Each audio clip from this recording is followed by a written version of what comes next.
नमस्कार दोस्तों, स्वागत है आपका हमारे चैनल में। दोस्तों, इस वीडियो के अंदर अभी हम लोग इंडियन ज्योग्राफी में अक्षांश एवं देशांतर इससे रिलेटेड इम्पोर्टेंट 40 क्वेश्चन देखने वाले हैं, जो कि आपके आने वाले एग्जाम्स के लिए काफ़ी इम्पोर्टेंट है। तो आप इन एक एक क्वेश्चन को रट लीजिए। उससे पहले चैनल पर नया है तो चैनल को सब्सक्राइब कर जो पास वाली घंटी का निशान है उसे भी ऑन कर दें, ठीक है दोस्तों। यदि आपको इनमें से किसी क्वेश्चन का आंसर पता है तो आप अपना आंसर जो है कमेंट बॉक्स में लगा सकते हैं, ठीक है।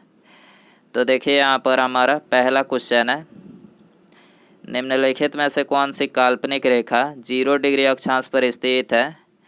तो देखिए इसका करेक्ट आंसर ऑप्शन ए हो जाएगा। भूमध्य रेखा जो है ये 0 डिग्री अक्षांश पर स्थित है, आपको याद रखना है, ठीक है। क्वेश्चन नंबर 2 है, निम्नलिखित में से किस महाद्वीप से तीनों अक्षांश रेखाएं अर्थात भूमध्य रेखा, कर्क रेखा तथा मकर रेखा होकर गुजरती है। तो देखिए तीनों अक्षांश रेखाएं जो है ये अफ्रीका महाद्वीप से होकर गुजरती है, ठीक है। तो यहाँ पर डी करेक्ट हो जाएगा। क्वेश्चन नंबर 3 है, पृथ्वी को क्षितिज के समांतर घेराव करने वाली काल्पनिक रेखाएं क्या कहलाती है।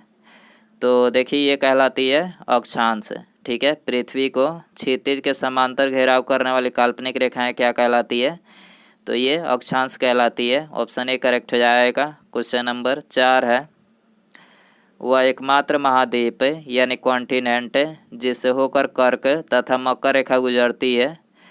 तो देखिए ये तो बता ही चुके हैं कि कर्क और मकर रेखा जो है ये अफ्रीका महाद्वीप से होकर गुजरती है। ऑप्शन सी करेक्ट हो जाएगा। क्वेश्चन नंबर 5 है, दो अक्षांश रेखाओं के बीच की दूरी लगभग होती है। तो ये होती है 111 किलोमीटर, ठीक है। दो अक्षांश रेखाओं के बीच की दूरी लगभग कितनी होती है, 111 किलोमीटर होती है, ठीक है। सी करेक्ट हो जाएगा। क्वेश्चन नंबर 6 है, सिक्किम से गुजरने वाला अक्षांश डैश से भी गुजरता है। तो सिक्किम से गुजरने वाला अक्षांश जो है ये राजस्थान से भी गुजरता है। ऑप्शन बी करेक्ट हो जाएगा। क्वेश्चन नंबर 7 है, वर्ष भर रात और दिन कहाँ बराबर होते हैं। तो देखिए वर्ष भर रात और दिन जो है ये भूमध्य रेखा पर बराबर होते हैं। ऑप्शन डी करेक्ट हो जाएगा। क्वेश्चन नंबर 8 है, निम्नलिखित नगरों में से कौन सा एक भूमध्य रेखा के सर्वाधिक निकट है। तो करेक्ट आंसर ऑप्शन डी हो जाएगा। सिंगापुर जो है ये भूमध्य रेखा के सर्वाधिक निकट है। क्वेश्चन नंबर 9 है, निम्नलिखित समूहों में से किस एक के देशों में से भूमध्य रेखा गुजरती है। तो भूमध्य रेखा जो है कोलंबिया, केन्या और इंडोनेशिया, ठीक है, से गुजरती है। ऑप्शन ए करेक्ट हो जाएगा। क्वेश्चन नंबर 10 है, भूमध्य रेखा निम्नलिखित में से किस देश से होकर नहीं गुजरती है। तो देखिए इसका करेक्ट आंसर ऑप्शन ए हो जाएगा। मैक्सिको से होकर जो है भूमध्य रेखा नहीं गुजरती है, ठीक है। ऑप्शन ए करेक्ट हो जाएगा। क्वेश्चन नंबर 11 है, निम्नलिखित देशों में से कौन भूमध्य रेखा पर अवस्थित है। तो देखिए इसका करेक्ट आंसर ऑप्शन ए हो जाएगा। 2 और 3, ठीक है। कोलंबिया और केन्या जो है ये भूमध्य रेखा पर स्थित है, ठीक है। ये तो बता ही चुके हैं। क्वेश्चन नंबर 12 है, भारत अवस्थित है। तो देखिए भारत जो है ये अक्षांश 8 डिग्री 4 मिनट उत्तर से 37 डिग्री 6 मिनट उत्तर तक उत्तर तथा देशांतर 68 डिग्री 7 मिनट पूर्व से 97.25 मीटर पूर्व के मध्य स्थित है, आपको याद रखना है। ऑप्शन ए सी करेक्ट हो जाएगा। क्वेश्चन नंबर 13 है, भारत की मुख्य भूमि का अक्षांश डैश के बीच फैला हुआ है। भारत की मुख्य भूमि का अक्षांश डैश के बीच फैला हुआ है। तो ये फैला हुआ है 8 डिग्री 4 मिनट उत्तर और 37 डिग्री 6 मिनट उत्तर, ठीक है। तो ऑप्शन ए करेक्ट हो जाएगा। क्वेश्चन नंबर 14 है, कौन सा महत्वपूर्ण अक्षांश भारत को 2 लगभग बराबर भागों में विभाजित करता है।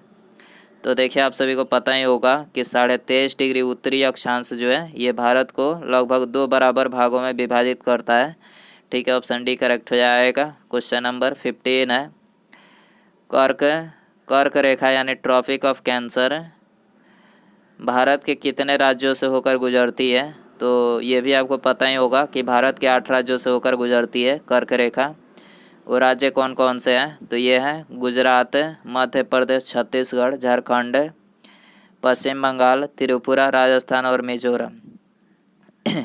ठीक है, यानी इन 8 राज्यों से होकर जो है कर्क रेखा गुजरती है। ठीक है, ऑप्शन सी करेक्ट हो जाएगा। क्वेश्चन नंबर 17 है, निम्नलिखित में से किस राज्य से होकर कर्क रेखा नहीं गुजरती है? तो देखिए इसका करेक्ट आंसर ऑप्शन ए हो जाएगा, उड़ीसा से कर्क रेखा जो है नहीं गुजरती है। ठीक है, क्वेश्चन नंबर 18 है, कर्क रेखा निम्नलिखित में से किन राज्यों से होकर गुजरती है? तो तो देखिए कर्क रेखा जो है ये गुजरात, छत्तीसगढ़ और झारखंड, यानी ऑप्शन में से 4 मतलब ये 3 राज्यों से होकर गुजरती है। तो ऑप्शन बी करेक्ट हो जाएगा, 1, 2 और 4।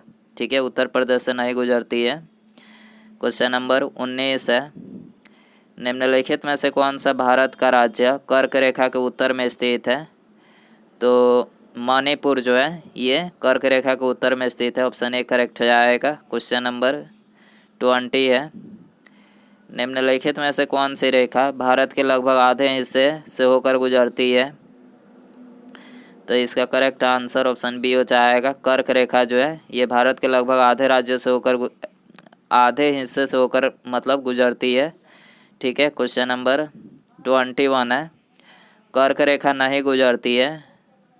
तो देखिए कर्क रेखा जो है पाकिस्तान से नहीं गुजरती है। ऑप्शन बी करेक्ट हो जाएगा। क्वेश्चन नंबर 22 है, 80 डिग्री पूर्वी देशांतर और कर्क रेखा का मिलन बिंदु है। तो ये है मध्य प्रदेश में। ठीक है, तो ऑप्शन डी करेक्ट हो जाएगा। क्वेश्चन नंबर 23 है, डोलड्रम कटिबंध कहाँ स्थित है? तो ये स्थित है भूमध्य रेखा के निकट है। ठीक है, डोलड्रम कटिबंध जो है भूमध्य रेखा के निकट स्थित है। क्वेश्चन नंबर 24 है, डोलड्रम से दबाव क्षेत्र निम्नलिखित में से किन 2 अक्षांशों के मध्य स्थित है?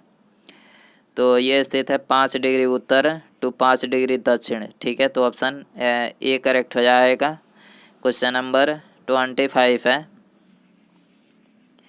किसी प्रदेश के अक्षांश को कोणीय दूरी को किस संबंध से अभिव्यक्त किया जाता है? तो ये अभिव्यक्त किया जाता है भूमध्य रेखा से। ठीक है, ऑप्शन ए करेक्ट हो जाएगा। क्वेश्चन नंबर 26 है, निम्नलिखित में से कौन सा युग्म सही है?